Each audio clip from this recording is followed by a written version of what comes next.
இருக்கு. இனி வீட்லயே பானிபூரி செய்யலாம் எல்லாரும். ஆச்சி பானிபூரி கிட். புதுச்சேரி பொதுப்பணித்துறையில் தலைமை பொறியாளராக பணிபுரிந்து வருபவர் தீனதயாளன். இவர் மீது அரசல் புரசலாக பல்வேறு குற்றச்சாட்டுகள் இருந்து வந்தன. அதாவது சாலை ஒப்பந்தமாகட்டும் அல்லது கட்டுமான ஒப்பந்தமாகட்டும், ஒப்பந்தம் எடுக்கும் ஒப்பந்ததாரர் அதன் பணியை தரமான முறையில் செய்கிறாரா என்பது பற்றியெல்லாம் இவருக்கு கவலை இல்லையாம். ஆனால் ஒவ்வொரு ஒப்பந்தமாகினும் அதன் தொகையில் இருந்து 20 முதல் 40% கமிஷனை கராராக வாங்கிவிடுவதாக புகார் இருந்தது. இந்த நிலையில்தான் தலைமை பொறியாளர் தீனதயாளன் வசமாக சிக்கியுள்ளார்.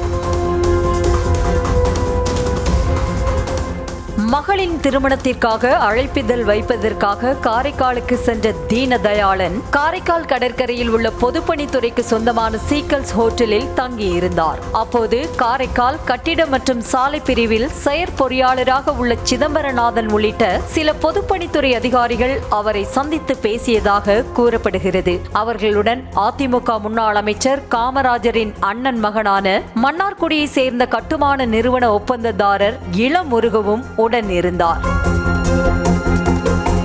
இந்த சந்திப்பின் போது ஒப்பந்ததாரரும் அதிமுக முன்னாள் அமைச்சர் காமராஜரின் அண்ணன் மகனுமான இளமுருகு 7 கோடி ரூபாய் சாலை ஒப்பந்த பணிக்காக தலைமை பொறியாளர் தீனதயாளன் முன்னிலையில் செயற்பொறியாளர் சிதம்பரநாதனிடம் 2 லட்சம் ரூபாய் லஞ்ச பணத்தை கொடுத்துள்ளார்.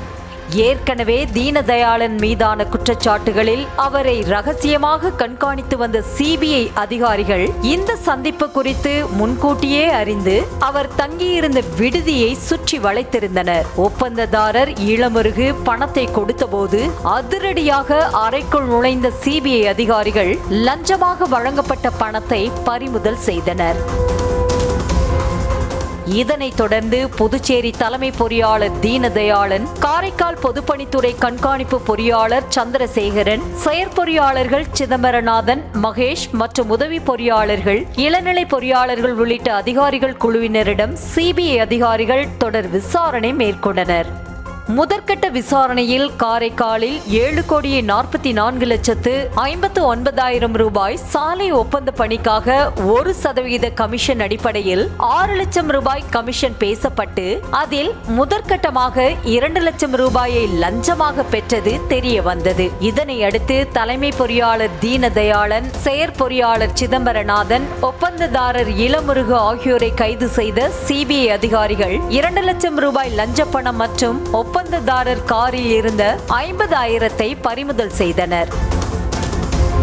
தொடர்ந்து மாநில பொதுப்பணித்துறை தலைமை பொறியாளர் தீனதயாளன் வீட்டில் நடத்தப்பட்ட சோதனையில் ரூபாய் 63 லட்சமும், செயற்பொறியாளர் சிதம்பரநாதன் வீட்டில் இருந்து 8 லட்சம் ரூபாய் என மொத்தம் 73 லட்சம் ரூபாய் பணம் மற்றும் முக்கிய ஆவணங்கள் பறிமுதல் செய்யப்பட்டது. பின்னர் புதுச்சேரி புசி வீதியில் உள்ள பொதுப்பணித்துறை தலைமை பொறியாளர் அலுவலகத்தில் உள்ள தீனதயாளன் அறையில் சோதனை நடத்திய சிபிஐ அதிகாரிகள் அங்குள்ள ஆவணங்களை அள்ளி சென்றதோடு அவரது அறைக்கும் சீல் வைத்தனர். பின்னர் 3 பேரும் கைது செய்யப்பட்டு நீதிமன்றத்தில் ஆஜர்படுத்தி காரைக்கால் கிளை சிறையில் அடைத்தனர். மேலும் 2வது நாள் புதுச்சேரி பொதுப்பணித்துறை தலைமை பொறியாளர் அலுவலகத்திற்கு வந்த சிபிஐ அதிகாரிகள் சீல் வைக்கப்பட்ட அறையின் கதவை திறந்து சுமார் 2 மணி நேரம் சோதனை நடத்தினர். அப்போது சில முக்கிய ஆவணங்கள் சிக்கியது. அதனை அதிகாரிகள் 2 பைகளில் எடுத்து சென்றனர். சுமார் 22 மணி நேரத்திற்கு மேலாக சோதனை நடத்திய அதிகாரிகள் தொடர்ந்து விசாரணை நடத்தி வருகின்றனர். புதுச்சேரியில் பொதுப்பணித்துறை அமைச்சராக உள்ள லட்சுமி நாராயணனை மீறி எந்த ஒரு பணிகளும் நடைபெறாது என்ற நிலையில் இந்த விவகாரத்தில் அவருக்கும் தொடர்புள்ளதா என கேள்வி எழுந்துள்ளது. தலைமை பொறியாளரின் அறையில் கைப்பற்றப்பட்ட ஆவணங்கள் மற்றும் தீனதயாளன் அளிக்கும் வாக்குமூலத்தை வைத்தே இதில் யார் யாருக்கெல்லாம் தொடர்பு உள்ளது, எவ்வளவு கமிஷன் பெற்றுள்ளார்கள் போன்ற விவரங்கள் தெரிய வரும் என சிபிஐ அதிகாரிகள் தெரிவித்தனர். புதுச்சேரி புதுச்சேரி பொதுப்பணித்துறையின் தலைமை பொறியாளர் பணிக்கு சீனியர்ஸ் பலரும் போட்டி போட்ட நிலையில் தீனதயாளன் அவரது செல்வாக்கை பயன்படுத்தி தலைமை பொறியாளர் பதவியில் அமர்ந்துள்ளார். இது சக அதிகாரிகளிடையே அவர் மீது கோபத்தை தூண்டியுள்ளது.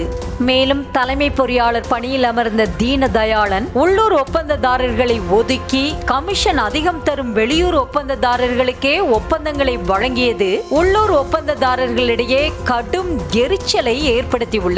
தீனதயாளனை சிக்க வைக்க சரியான நேரம் பார்த்து காத்திருந்த உள்ளூர் அதிகாரிகளும் ஒப்பந்ததாரர்களும் சரியான நேரத்தில் அவரை முடித்து விட்டதாக அரசு வட்டாரத்தில் பேசப்படுகிறது.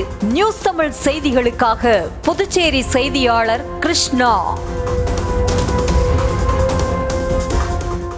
இனி வீட்லயே பானிபூரி செய்யலாம் எல்லாரும். ஆச்சி பானிபூரி கிட்.